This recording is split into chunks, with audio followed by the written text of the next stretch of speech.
So a couple months back, I looked at the movie Aragon, which was based on a book, and that came out at a time when a lot of movies were screaming, hey, we want that Harry Potter Lord of the Rings money. So now we're looking at two movies from 2011 that were clearly screaming, hey, we want some of that Twilight money. The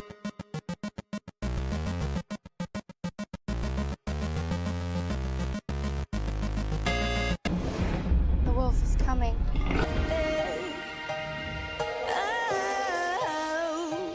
Aside from the Twilight movies and the clearly Twilight-inspired 50 Shades of Grey movies, you have those dumb, angsty teen love triangle romance movies that came out, and these were just two of them. But before any of those movies came out, we had these two movies that came out just in the same time that an actual Twilight sequel was coming out. It was part one of Breaking Dawn.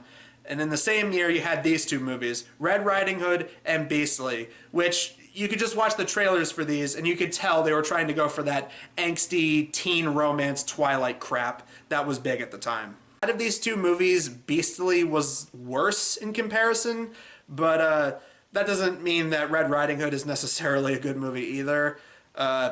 Just to get it out of the way, I'm going to talk about Red Riding Hood first. They basically took a fairy tale like Red Riding Hood and decided to mix it with Twilight. I mean, it's saying something when Hoodwinked is a better Red Riding Hood movie, and that movie's animation sucked. The Red Riding Hood of this movie is played by Amanda Seyfried, who I like, but every once in a while she ends up in really bad movies, and this one is no exception. For some reason, they decided to add a love triangle in here. You have these two guys that she's in love with. You have Peter and Jack. And one of them is her friend, who clearly has feelings for her, and the other is the bad boy, who's kind of the Taylor Lautner of this film. So the Twilight connections come in when you introduce this love triangle. You have this one kid that is a friend of hers, and she kind of has feelings for him too, but they're just friends. They want to keep it platonic, but they both have some kind of connection together. And then the other kid is the obvious bad boy. He's kind of, to this film, what Taylor Lautner was for the Twilight movies. Because he's the bad boy who's troubled, and he runs around with dark black leather that I can only assume he got at the medieval equivalent of Hot Topic. But to this movie's credit, it actually has a kind of interesting start. You have it that this small village that they live in has this problem where a wolf keeps coming every once in a great while during this blood moon cycle or whatever, red moon, I forget what they called it. And every once in a great while, they offer some kind of sacrifice to keep the wolf at bay. But eventually a string of murders keep happening in this town, and there's a very suspicious character who shows up, played by Gary Oldman. You know what? Despite the weak material, like he always does, Gary Oldman is trying anyway. He comes to the town and he's supposed to be this badass monster hunter. They give him a name that's supposed to be a callback to an actual monster hunter in mythology. It's kind of like when you see lame vampire movies and you have a character whose last name is Helsing, so that way, you know, people who are into horror mythology can go, oh, like Van Helsing. Like, he's there so that the audience can go, he's a creepy old bastard. Maybe it's him. Maybe he's pretending to be this holier-than-thou guy who's getting away with all these murders because he's just so holy and he allegedly knows so much, but it's not him. I don't know if I should give him props for not going with the obvious or be disappointed in the fact that, oh, Gary Oldman wasn't the obvious villain this time. And the one thing that I enjoyed about this character is, aside from having a huge collective of men who follow him around, and they're supposed to be like his cohorts, the guys that help him fight the monsters, his entourage, basically.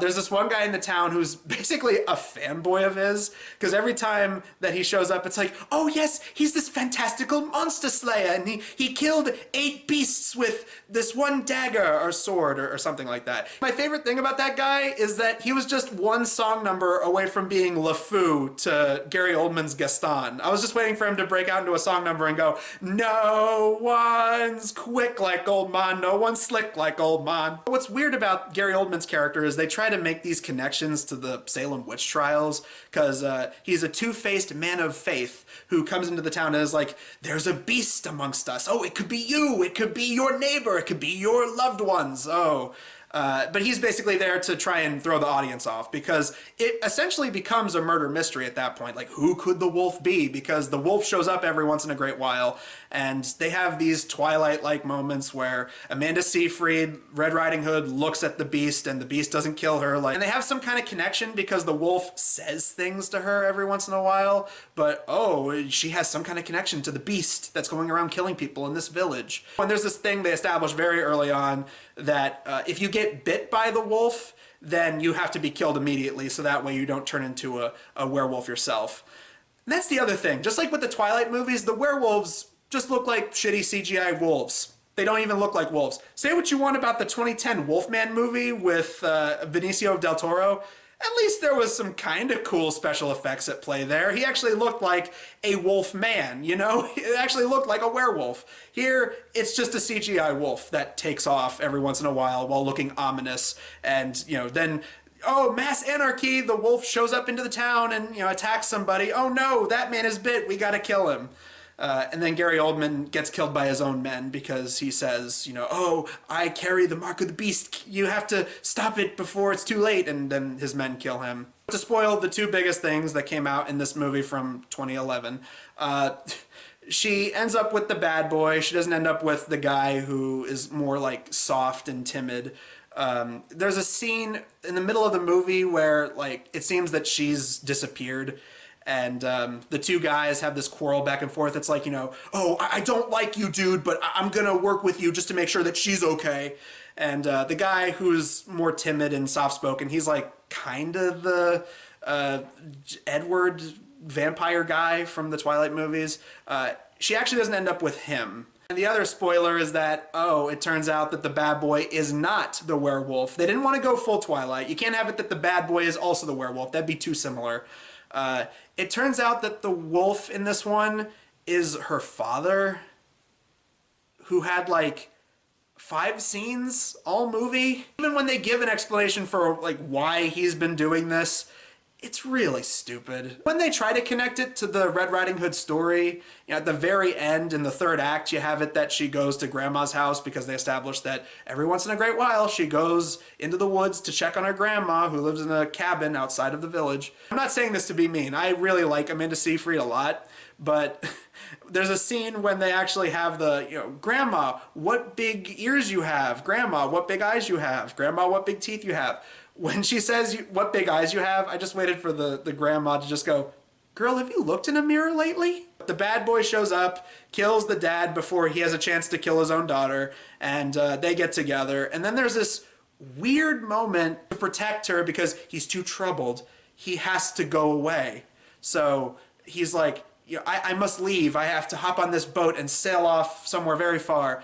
And at first she says, oh, no, I'll go with you. And then it becomes a music video all of a sudden. Like, music starts playing, a song plays almost in its entirety, and it shows them sailing across the seas, and then they're on a snowy mountaintop, and they're traversing across all these, like, grand scale locations. And then it just cuts right back to, like, them saying goodbye. So all of that was just a scene in her head. She was imagining it, I guess. And then she's like, I'll wait here for you. And then he takes off. Some time passes, they get back together. So on to Beastly. One of the few things I was able to learn before doing this video was that this was actually based on a book. So yeah, this is one of those Twilight ripoffs that's actually based on a book that was also trying to ride the Twilight hype train. Both the book and the movie are apparently in that vein of trying to ride that angsty teen romance media aimed at, you know, the Twilight crowd. The book was very similar to Twilight, except it was supposed to be a retelling of Beauty and the Beast, and same with this movie. Before we talk about the plot details, I just want to mention that this movie was made by CBS Films, so no wonder this movie looks like it should have gone straight to video or straight to television. Like, I can't stress this enough. Not since Thunderstruck have I seen a movie that just screamed, this should not have been shown in a movie theater. Granted, CBS Films never really had an amazing track record before this, but none of them were this bad. The 2 movies I can remember from them that came before this were The Mechanic, which was a cheesy, dumb, but kind of fun action movie. And they also had one that had Brendan Fraser and Harrison Ford, and they were trying to find a cure for some blood disease. Like I said, nothing great, but it was certainly better than this shit. So basically what happens here is very similar to Beauty and the Beast. You have a cocky, arrogant, pretty boy who's the coolest kid in high school. And this movie is so low budget, the high school looks like an airport. Like every time. I was just waiting for them to step onto one of those people movers that you have that get you from point A to point B at an airport. It looks so much like it. Just to hammer home how much this guy loves himself, during the opening credits, they have it that he's working out in front of several mirrors so he can marvel at his own physical perfection at various different angles. It's very subtle, I assure you, but the kid goes to school and he's apparently running for some kind of higher position. I don't remember if it was class president or, like, I think he was running for the head of the green committee at the school or something like that, but he actually unironically goes on stage and basically says that people are going to vote for him because he's rich, he's handsome, and he's popular. And he basically says that all ugly people can suck it. Like, he doesn't say it in those exact words, but he starts putting down everyone for being fat or having acne or basically just being below him. While most of the kids cheer, you get a couple obligatory reaction shots from, you know, kids who fall into that category looking all shocked and offended. And I'm just like, yeah, no, I'm sorry. Like, even back in 2011, I don't think that teachers would have let that shit fly. And appropriately enough, he goes down the hallway and you see a bunch of his, like, campaign posters are desecrated. They have a bunch of, like, markings and shit drawn on it. And one of the kids who's offended by this is one of the Olsen twins. I didn't keep up with Full House, and I can't be bothered to look up which one. But this girl is not just a goth kid, she's also a witch. And that's not just a rumor amongst the school. She is a witch with witch powers because she is the witch in the story that turns him into the beast. The thing that sets her over the edge is that she's asked to go to prom with him, but then when she comes to prom, he's like, oh, you actually thought I was being serious? Oh, man, epic fail, bro. Something to that effect. And this pisses her off something royal, so when he gets home, he starts to transform ugly by this movie's definition. And by ugly, he loses his hair, he gets a couple of facial scars, and a tattoo that grows on him. Oh, and the tattoo is of a rose. Just like the rose that symbolized the beast's life in, you know, most versions of the story. And even though he's not the same pretty boy that he was at the beginning of the movie, part of me just couldn't help but figure he's still not that unattractive. I mean, maybe it's just me, but not only would the girls who are into the bad boy that are into all this angsty Twilight type of media that was out at the time, I feel like a lot of punk rock chicks who are into tattoos and facial scars, they probably would have gone for him too. So he's not ugly by this movie's definition. Just like in the original story where the beast had to stay in the castle, the kid has to stay in some kind of apartment and not stay at his dad's house because his dad is some yuppie rich fuck who's like, oh no, you're ugly, that's gonna be bad for my image, so I'm gonna have to put you away somewhere.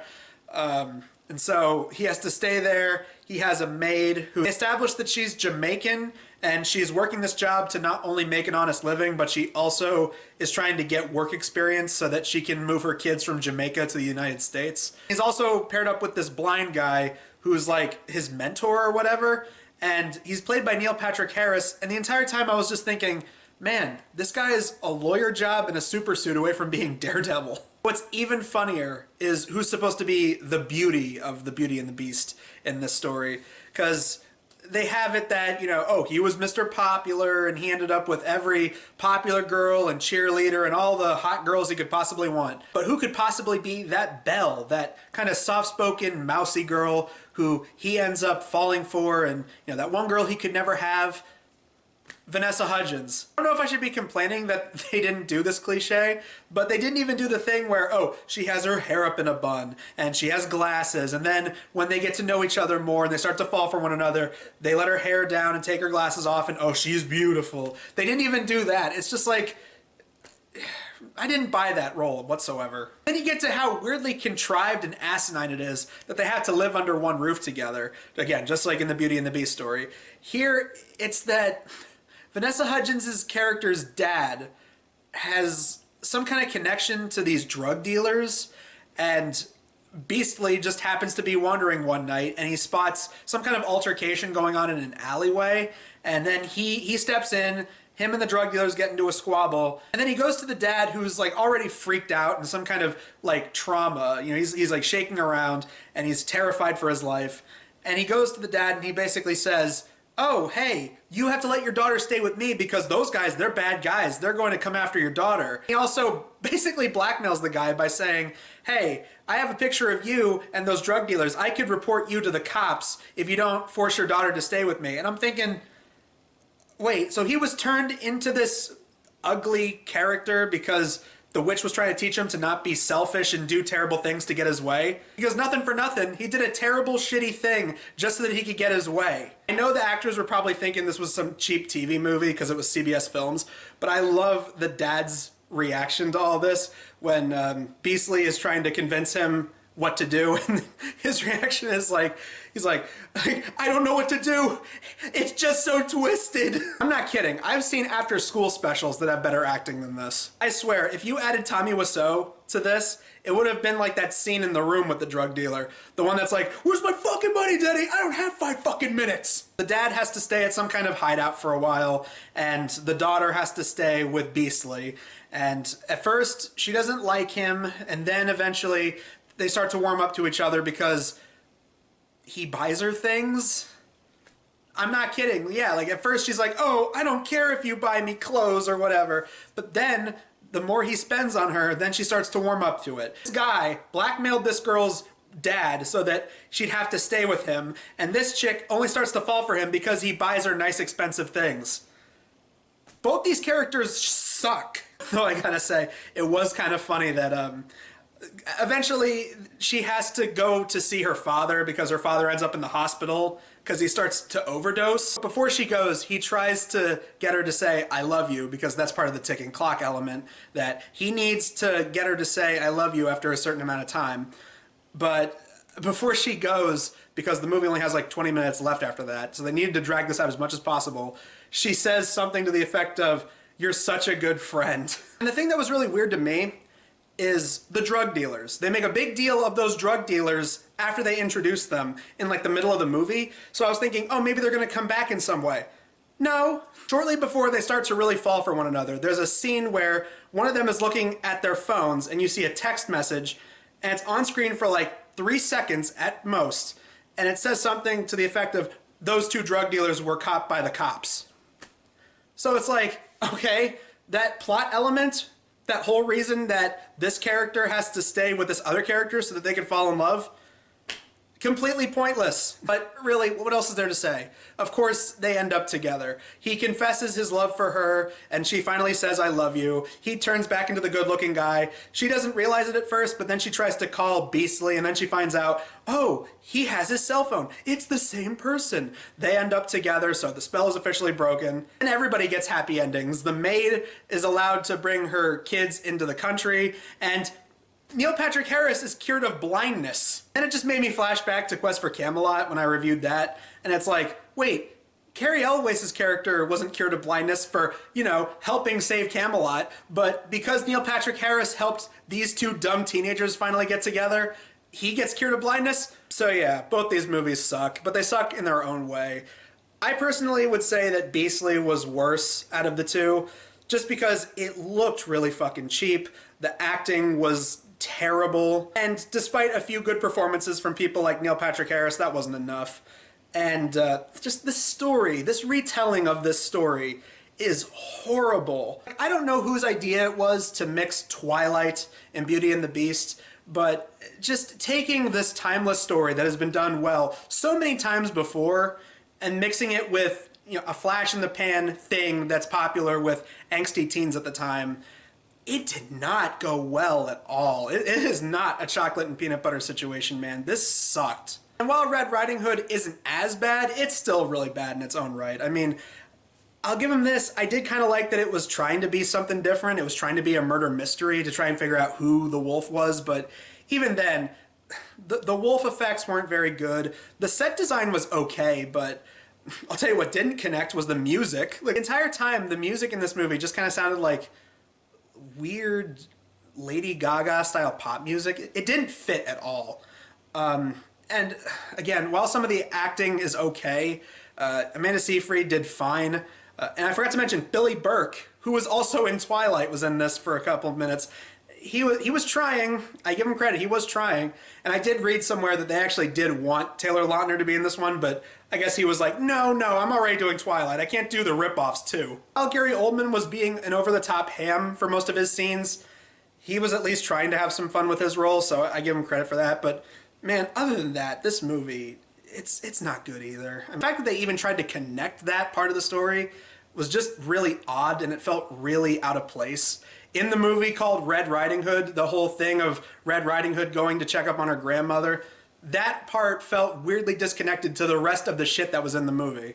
And the dumb, angsty love triangle stuff, it's like, okay, you're not even trying to be subtle with the fact that you guys want that Twilight money. So tune in next time to the Blockbuster Show, where we're going to be talking about a bad animated movie on Netflix. It was one of the most hated movies of last year. Since I did the Owen Wilson one, we're going to be talking about the 2022 Marmaduke movie with Pete Davidson. But until then, guys, I'm Adam Sykes of the Blockbuster Show, and we will see you guys in the next video. Best embrace the suck.